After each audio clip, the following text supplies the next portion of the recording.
There's a ton of videos gushing over Shovel Knight, and most of them have some offhanded comment about how the level design is crazy good. But have you ever wondered why?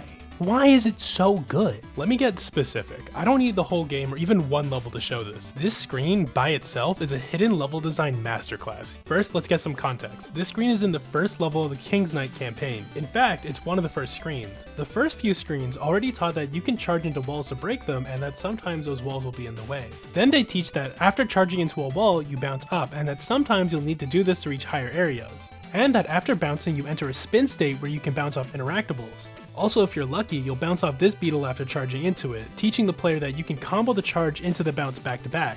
And finally, this wall teaches you that you can collect gems stuck into the wall by charging into them. But let's get back to the screen. Let's go through everything the screen does by itself. It has this curved path that the player needs to go through.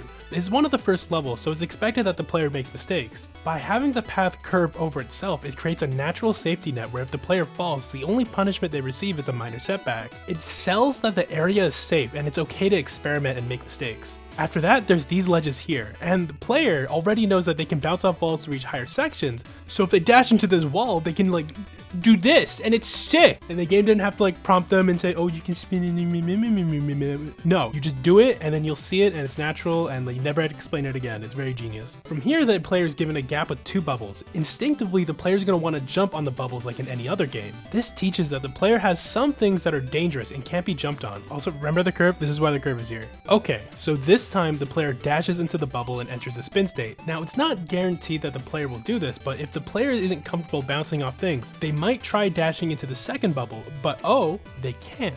You need to bounce off one thing in the spin state in order to dash again. So this time, they dash into the first bubble, bounce off the second one, forcing them to learn this part of King Knight's kit. But wait, there's more.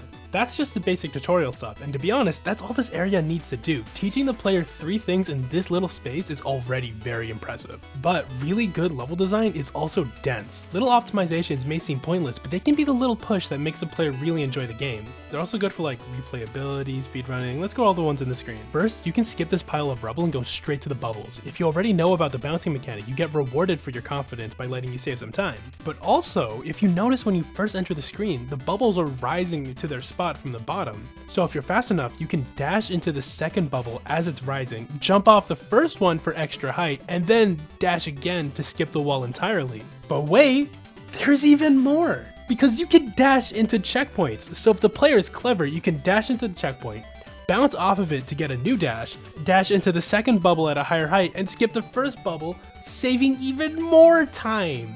But there's even more! You can drop down the ladder, dash off this wall, bounce off the checkpoint, dash into the second bubble, and save even more time. It's mind-blowing. The amount of effort it takes to make level design this dense is crazy. In my own games, I can barely put in half this much in twice as much space. And what's even crazier is that if you study the game, almost every screen is like this. There is an absurd amount of obsessive detail in every screen of this game.